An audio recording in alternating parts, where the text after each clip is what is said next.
Hello, and welcome back to Beyond the Plot podcast. In today's episode, I got to chat to the amazing and lovely Mercedes Mercier. We talk about how her journey started, when she started to take writing seriously, when she decided to change genres, and about her amazing book that's now about to be released into the world, The Couples Retreat. So tune in, listen, sit back, and hear Mercedes' story. And don't forget to hit that subscribe button. Thanks, everyone. Hi, Mercedes. How are you? Hi, Lisa. I'm good, thank you. How are you? I am very well, thank you. Love that you've managed to join the podcast today. So I appreciate you coming on and sharing your story with us. Thank you very much for having me. This is actually only the second podcast I've done for promoting this book. So hopefully I'm not too rusty. But No. And I'm excited, right? Because I read your book. I was lucky enough to get an advanced copy, read it in a few days, absolutely loved it. So we'll talk about that in today's episode. But before we kind of step into your journey, why don't you introduce yourself to the listeners? Hi, everyone. My name is Mercedes Mercier. I write just one more page crime destination crime thrillers. I have 2 books out at the moment, which are White Noise and Black Lies. And they are in a different series that follow prison psychologist Dr. Laura Fleming. That's set in more of the prison sphere. And then my latest book, The Couples Retreat, is out on the 14th of April. Ah, brilliant. I'm very excited for everyone to read that because it is such a fantastic read. And I want to 100% understand from you how you got inspired for that story and the characters, because there was definitely some, so I just turned my light on. There's definitely some characters in there that are, I started to kind of dislike, as there's always those good and bad ones. But before we kind of step into that and about kind of the books and the book launch that you have coming up for the Couples Retreat, I always like to take it back and understand where your journey began. So what did that look like for you? When did you start writing and when did you decide to start taking it more seriously? That's a good question. So I think I, like lots of authors, I think I've just always written my whole life. I've just always loved writing. I, as a kid, had this little journal and I would spend all my spare time just making up stories. They were always about a girl with very long hair and she had a bunny rabbit. So I've still got long hair, but unfortunately don't have a rabbit. But I think it was when I turned 30, I just started to think that I actually wanted to make writing, see if I could make a go of it and sort of see if I could try and make it more of a career and less of a hobby. Like I loved writing in my spare time, and I always had fun with it. But my dream has always been to be an author, and so for my 30th birthday, I treated myself to the Fiona McIntosh masterclass, which is a 5-day sort of boot camp essentially for aspiring commercial fiction authors. And so I went along to that here in South Australia with Fiona. And on, I think maybe the 2nd or 3rd day, she sat me down and I was writing romance at the time. Still love reading romance, love writing romance, just love that genre. And she sat me down and she was like, Mercedes, you have got this long and extensive background in the criminal justice system. I just have no idea why you're not writing crime. And it was a very good question because I've also always loved crime. Like my mum is just the hugest crime reader. Like we were, our bookshelves at home were just lined with thrillers and crime books. And I didn't really have an answer for her. I think there was a couple of things. I think one, I was quite intimidated by the crime genre. Mhm. I thought, because I'd read all these incredible crime authors, and I was just like, my gosh, there's no way, I'd be able to make all the twists and the turns and the clues and the red herrings and all of that kind of stuff work. And the second one was because I did work in the criminal justice system. I thought, Mhm. oh, it might be too much of a close sort of conflict of interest to be working in it and writing in the same sort of world, I guess. Um, and so I foolishly didn't listen to her advice for probably 2 or 3 years until COVID Okay. hit. And then, probably like a lot of people, I found myself with a whole heap of spare time on my hands. I didn't have that, that hour plus in the morning and in the afternoons of commuting, getting ready, getting to and from work, all of that kind of stuff. And I just kind of had Fiona's words just ringing in my ears. And I just kind of thought, like, I was at a point I was just sick of my own self-doubt. I was like, you know what? I'm going to give it a go. I'm going to try and write a crime novel. And so I sat down and white noise basically just poured out of me. I mean, that makes it sound a lot easier and simpler than it actually was. It was very difficult. It is very difficult writing a novel. But I think I felt from the get go when I actually started writing crime, Mm. I felt, wow, this is what I've I've been meaning to do. Like, this is what I should Yeah. have been doing the whole way along, essentially. It just felt right. So I wrote that. I probably wrote that in about 4 months, I think, because Yeah. I did have all this extra time on my hands. Yeah. Everyone was, as we all remember, everyone was home. Didn't have distractions, social commitments, all that kind of stuff.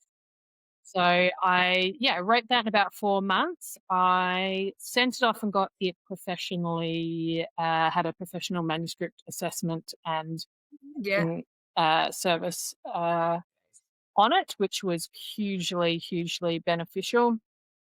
And then once I'd done that, I sent it off to publishers.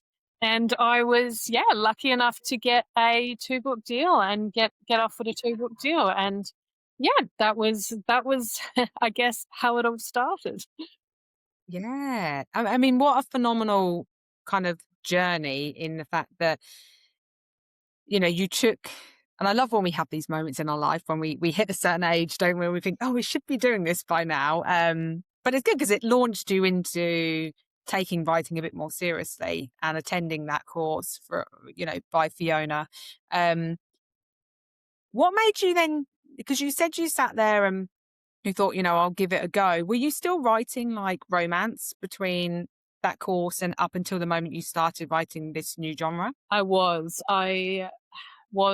writing romance, submitting romance, and I was getting rejection after rejection after rejection. Mm, Um, I got close a number of times with some publishers in the US, got a couple of revise and resubmits. hmm. But essentially, in the end, they were all rejections. Um, Yeah. so I think that also contributed to me sort of thinking maybe I'm not quite writing what I should be Mm, writing. Maybe this isn't quite the right fit for me. Um, yeah. mm. Can you look back now that you've obviously you're a published author and you've had some real successes? Can you look back now at those manuscripts that you wrote and give critique yourself as to maybe what it was Ooh, missing? I have no doubt I probably could. I haven't actually gone back and looked at them, mostly out of fear of cringing at myself and thinking, "Oh my goodness, you sent this out to a publisher. This was Mm, the work that you sent out into the world." Um, no, to be honest, maybe I could look back at them and think, "Oh, it's not actually, as terrible as I remember," but obviously there were mm, big big flaws in them and things that yeah. needed to be worked on. But I think at the end of the day, as much as those rejections were tough at the time, and as much as I, sort of have these black moments of is Mm, writing what I really should be doing, and maybe I'm actually no good at this thing that I've felt like I've been, yeah. quite good at for a while. Um, Mm, I'm deeply grateful that none of those manuscripts actually were published, because I don't think yeah. then would have, or gone down the crime path, or if I had, it would have Yeah. many, many, years down the track. Mm. Do you feel like that chapter's closed? Because I mean, there's so many authors out there now that write under different pen names, right? Mm. And they step into different genres and, and can be super successful. Do you feel like that? Have you left the door open for it later down the track or? Look, I would always love to go back and give it a go, and hopefully with hindsight of being a being a Yes. a published author, and have been edited a number of times now by professional Mm, editors. I'm hoping that I would be able to go back and sort of see all the flaws and mistakes, and hopefully write something better. At this stage, there's no you know, time, plans, or mhm. thoughts to sort of go back into that genre at this point. But I'd never say never and never shut the door on it. But at this point in time, I'm really, really, really happy in my Yeah. in my niche genre. So yeah. Well, you're doing extremely well in it, so why would you change anything, right? Thank you. So you said it with your first novel that it just like the story just came to you. Did you lean on your like experience with your previous role and the industry that you were in to kind of lead you to create that story, or what did that look I like for did you? actually, and I did have a colleague who I actually went to high school with, and we ended up working in the same department years down the track. So, we obviously caught up for lunch one day, and she is a prison psychologist. And she was just telling me about her day, and how, part of her day was to write a risk assessment for a prisoner who was up for parole, to put in her belief whether or not this prisoner was ready to be released early into the community. And then that obviously goes to the parole board, and they will use that risk assessment as well as a number of other um, documents and information, to form an opinion on whether or not this particular prisoner should be released. And she was just sort of telling me this, and I just thought, oh my goodness, that is a huge responsibility to sit on one Mm, person's shoulders. And I just thought I would really, really, really love to explore like this character of a prison psychologist who, is smart, who's ambitious, who's idealistic, who's great at her job. Um, and then I'd love to hit her against this, really, really clever, charming, manipulative prisoner who's, trying to use every tool at his disposal mhm.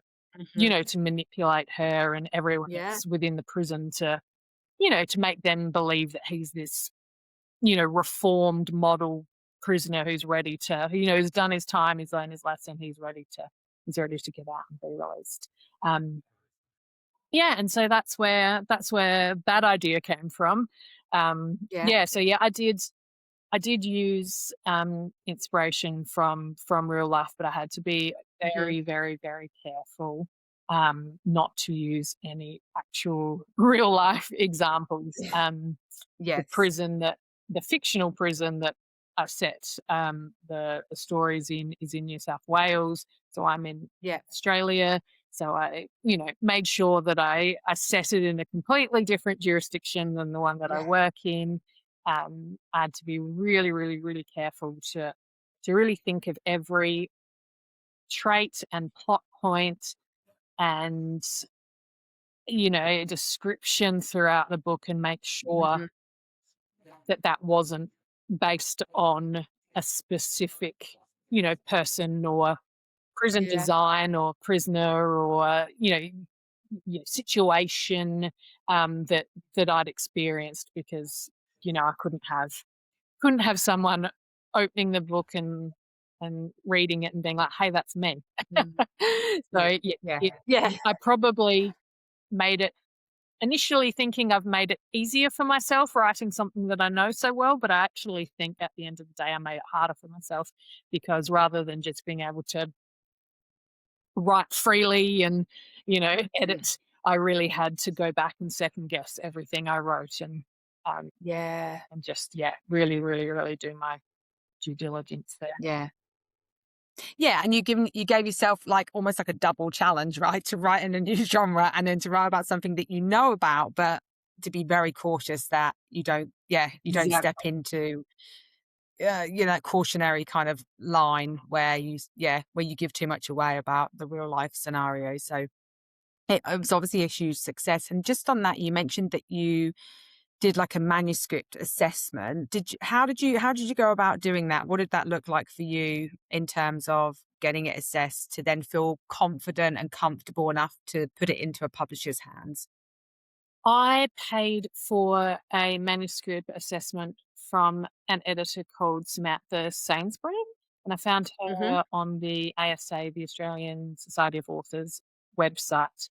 Um, I can't tell you her credentials off the top of my head, but Hmm. she has past experience in the big publishing houses.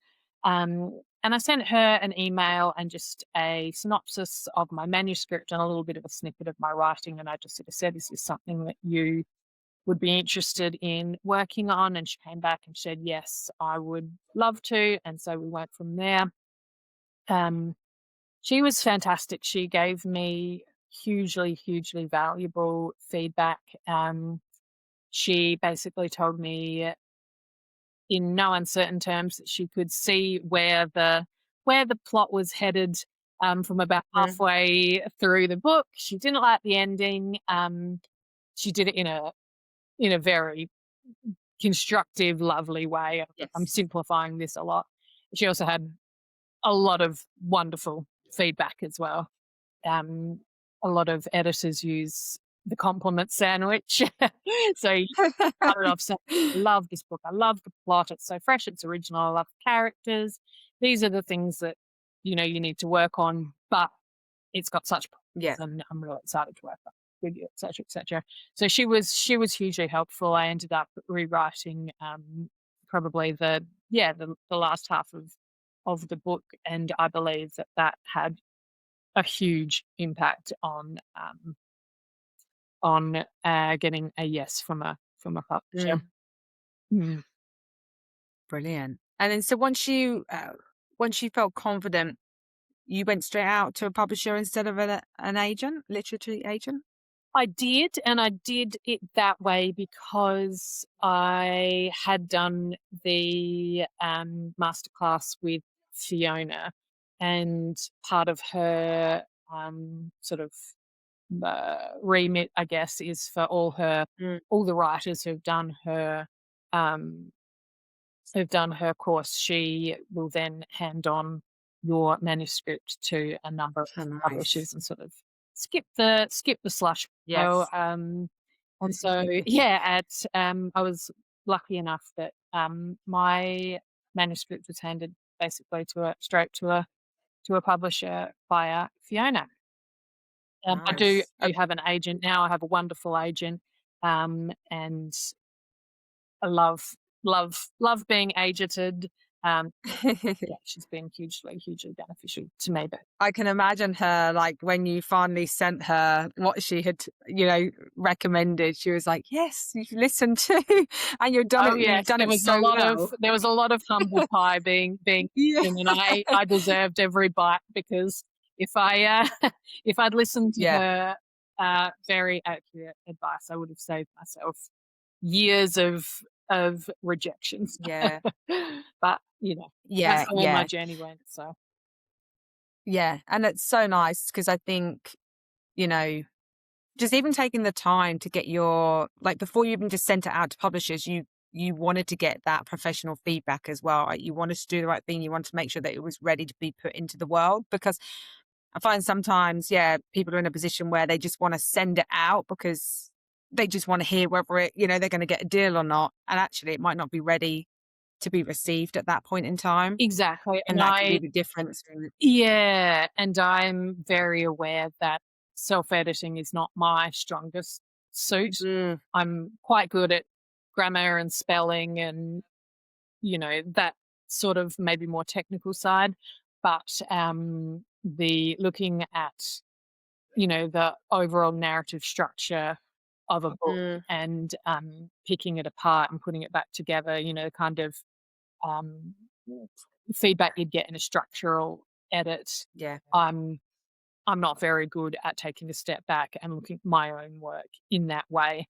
yeah, So whenever I get a structural edit, I'm actually really excited by it because I know it's going to improve my work so much because it's not yeah. something that I've had the skill within myself to do prior to Mm, submitting.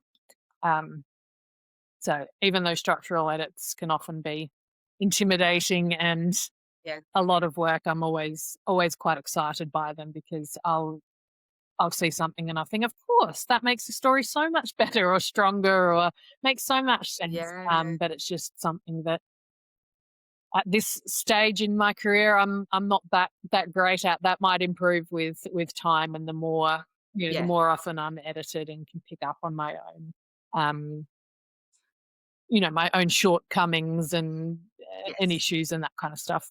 Yeah. Yeah, yeah, exactly. I mean, if you think back, throughout your journey so far, what do you think is like, what do you think has been like your biggest challenge that you've had to overcome? Hmm.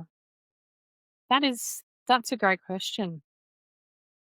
I think it's probably what a lot of aspiring writers have to overcome, and it's the lack of um, just the lack of progress, of submitting something, getting rejected Mm, countless times, and then uh, that insecurity that creeps in, those questions of maybe this isn't for me, maybe this is never going to mm, work, maybe I've been wasting all these hours and all these years because it is something that takes a lot of time, and in those early days before you're published, it's often you're writing in the cracks around normal mm, life. So you're going to work, you're coming home, and you're writing in the evenings, instead of going out to see friends, spending time with your yeah, partner. Um, if you've got kids, that adds another challenge to try and, mm, manage your time around that as well. And so you are sort of sitting there when you get a rejection and just think, what what am I doing this for? Is this all a waste of time?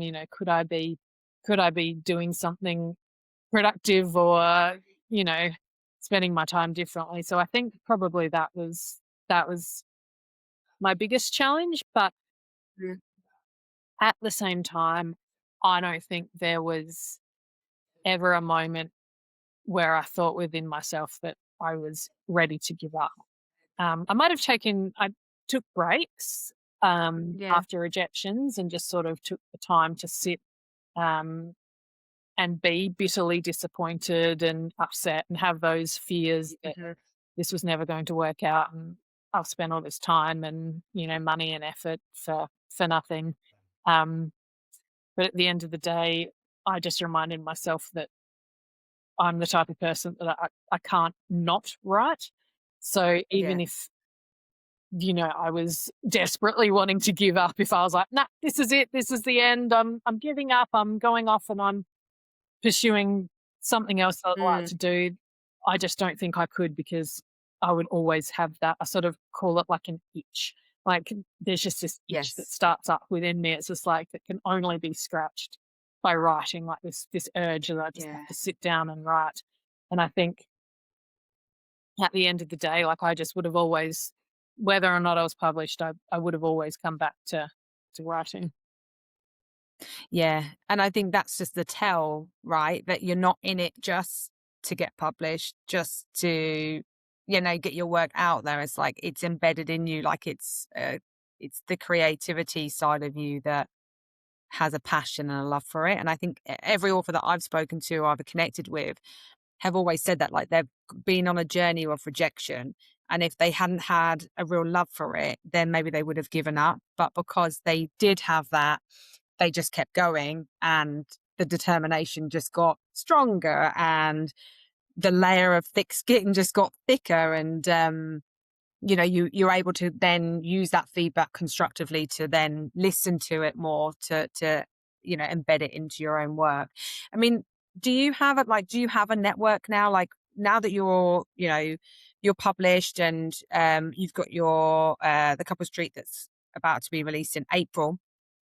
What does that journey look like for you now? Like, when you are writing, do you have a network around you that you can call on to run these ideas past, or to share kind of some of the content that you've captured?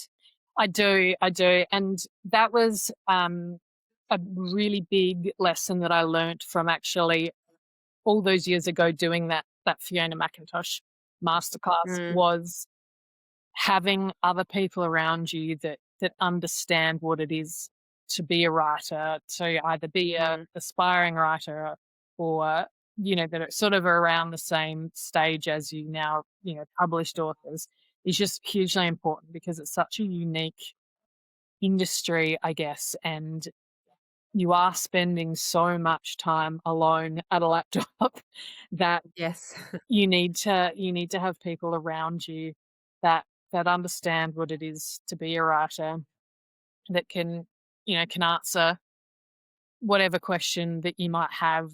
I've got a whole range of authors that I would just throw, a plot idea at, or I'll be like, can you pick a hole in this clue, or this idea, Yeah. um, or just can you run your eye over this and tell me, do you think this is believable? Does this make sense? Mhm. I'm also co-writing a book with Rachel Johns that's coming out early Amazing. next year. So it's Rachel writes contemporary women's fiction, romance, crime. So it's sort of like a combination between the two. We're calling it Love it. a cromance. So it's got crime and romance elements, and that's been really really fun.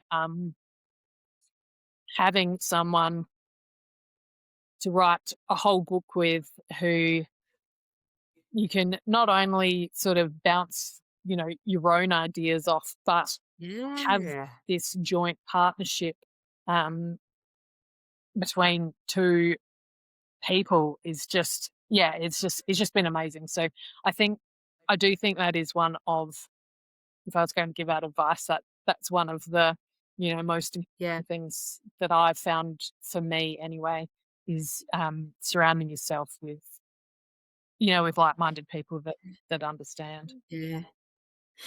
I have to ask you a follow-up question to that. I don't want to spend too much time there, because it's a work in progress, right? And you'll have your own story for when that gets released.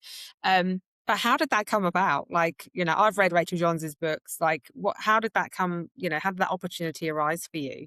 So it was when Rach was touring. She was just about to tour for The Bad Bridesmaid, and she was coming Yeah. to South Australia, and she sent me a message. Like, I'd been to a number of her talks. Every time she came to South Australia, I'd come along, and we'd have a chat. And we spoke to each other a little bit on social media, but we weren't like hugely all that close. And then when she was coming to South Australia for Bad Bridesmaid, she was like, "Oh, would you be interested in interviewing me for one of my library events?" And I was like, "Sure, I'd love to. Like, what an honor. Thanks." um, and then we just started chatting a bit, and she was like, it's funny, I've actually always been interested in writing a crime novel. And I was like, that's so funny. Like, I used to write romance, and I've always been, interested in, being moving into romance, at some point down the future.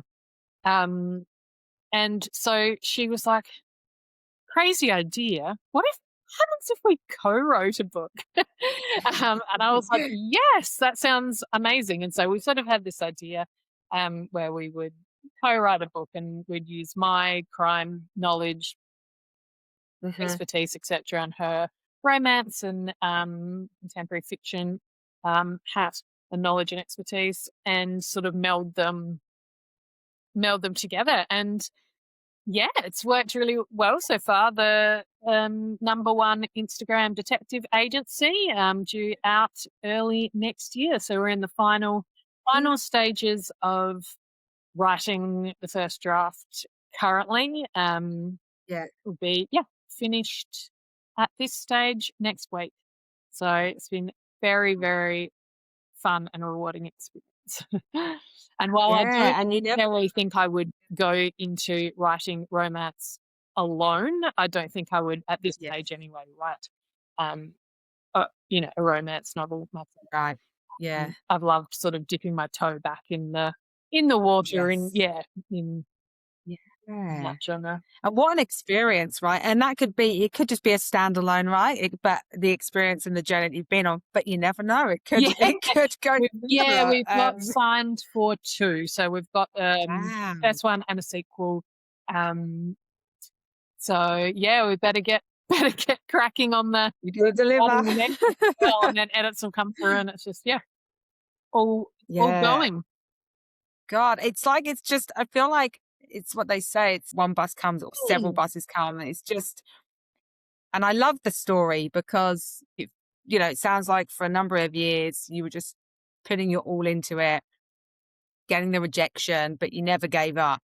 And then you listen to something, and this is what I keep hearing more and more, is that people keep, they hear something or the intuition that's like, in that moment, they're like, this is what I need, this is what I should be doing. And they take that leap and it pays off. I'm not saying it's as easy as that, because you've looked at this in a professional way as well, right? You've incorporated your knowledge and experience. You've got professional help before you even submitted it. But I think it gives people hope, right? That just keep going, and your success could be just down the road. And if you've got a passion for it, then it's something that it's never going to go away, and that you will keep revisiting. I used to have on my desk this framed picture, and I hope I get the quote right. Um, and it basically said along the lines of, the only difference between a published author and an unpublished author is a published author didn't give up. And I just, every Yeah. time, I just thought, yes, that is the one thing, that is the one thing, like, just don't give up. Because Yeah. if you Yeah. if you give up, then it's the old saying, if you give up, it's a guaranteed no. If you keep going, then Yes. it might be a no, it might be a yes, but if you give up, then it's definitely a no. Yeah. Yeah. Exactly. So let's talk about the couples retreat. It's being released on the 14th of April. That's right. Do you want to give us a brief overview to the listeners about what the couples retreat is about? Sure. So the couples retreat is set on beautiful Kangaroo Island in South Australia. It's told from 2 points of view. So we have rookie cop Emily Quinn, and she is on her first posting out from the academy. And she has been posted to Kangaroo Island, partly because she is running from something in her past. The second point of view is Ash, and her husband have started an activewear company that has recently started to make themselves a lot of money. And they've been invited on an annual getaway with her husband's old uni friends. And they are all have come from old money. So they're very privileged. They've grown up as, the golden boys. They've always sort of Mhm. been untouchable. Everything's always sort of been handed to them. And so they have that that entitlement as well. Yes. Yes. So they go over to the island on this incredible luxury holiday stay at this beautiful beachfront mansion, parties every night, basically just having a extravagant weekend away. And then one day they wake up and, without giving spoilers away, there is a murder scene. And at the same time, a summer storm rolls into the island, which halts all the ferry services, essentially trapping the group on the island with the killer. And so Quinn, who has just has just come out of the academy, she's sort of thrust into this major crime scene, and at the same time, her past is catching up to her, and yeah, everything is sort of thrown together in this big pot of tension, and Yeah. yeah, Yeah, and I mean, sadly enough, I've never been to Kangaroo Island, but, like, and I don't know whether it's what it's like how you described it, but if it is, I wanna go there. yeah. And I wanna go to that house. The landscape is how I've described it. I did take a lot Yeah, of creative license with the characters, with the police station, yeah, even with some of the locations. Um, yeah, and that was, again, just out of sort of, I don't know, basic respect, I guess, for the yeah. island. And it is such a small community of people that Mm, I would hate to, throw any, I don't know, throw any suspicion or shade or anything like that on anyone. So I made sure that the location where the beach house is set was mm, fictionalized. That doesn't Paris Bay yes, doesn't exist. Um, the police station is very, very different to the station that's on the island. Um, yeah, so yeah, just tried to have that have that separation and that difference, because it always is, there's a bit of a risk when you set a book in an actual location as opposed to, yes. a fictional town. Yeah, and what made you choose that location? What inspired that for you? Well, I've always wanted to write a book set in South Australia, obviously, living Mhm, here. Um, but because of, the prison conflict of interest with my first yeah, two, I couldn't set anything here. I had to set them in New South Wales, which was fun, and I love setting books in Sydney, but I really wanted to set something in my home state. And I was really interested in writing a locked room sort of mystery. So um, set on an island. So basically, I guess an island is one of the few locations where you can sort of cut off access to it, yes, and there's no people coming or going, and you're sort of trapped in that in that one location with all the tension mm, simmering and overflowing. Um, and I've always just loved Kangaroo Island. It's just such a beautiful gem. Um, yeah, and I actually started off writing it as a fictional island off the coast of South mhm, Australia that was sort of in the approximate location of Kangaroo Island. It was very similar, very heavily based on Kangaroo Island. Um, and that's how I submitted it to my publisher. mm, And then my publisher said, "Why don't we just set it on Kangaroo Island? It makes sense to set it there. Just make sure, if you're not comfortable setting in exact locations, you could create a fictional, place on the yeah, island, and that's sort of how you could set it there, but, you know, get around yeah. that." And what about the characters, right? How did you come up with them? Did they come to you straight away, or was it a work in progress? The character of Quinn, the police officer, came to me actually after I had spoken at some book clubs with my first couple of books, and Dr. Laura Fleming, my first main character. She's a bit older. She's established in her career. She's quite confident. She knows her own mind. She trusts her gut. Mhm, she's very bold in her decisions. She's very brave at throwing herself in things. And I loved writing her. Like I I thought she was just so much fun to be sitting alongside and taking her on these adventures. Um, but something someone said to me in a book club, they were like, we loved reading her, but I'd love to read a character who feels more like me and who feels less like they've got all the answers, who's, you Yeah. know, got self-doubt, who second guesses themselves, who, might not always make the right decision. And even if they do, they're, anxious about it afterwards and, overthinking it kind of thing. And I thought that would be such a great character to explore in someone very different to who I'd done in the past. Um, so that's how Quinn came about. Um, the characters of Ash's husband's friends were just the most fun characters to write. These entitled, um, privileged, wealthy men, Yes. who I had free reign to make unlikable, which I had so much fun with just writing these. That's one of the things I think most surprised me about writing this book was how much fun I had writing unlikable characters. Yeah. Uh, Yeah, because they are very yeah, unlikable. yeah.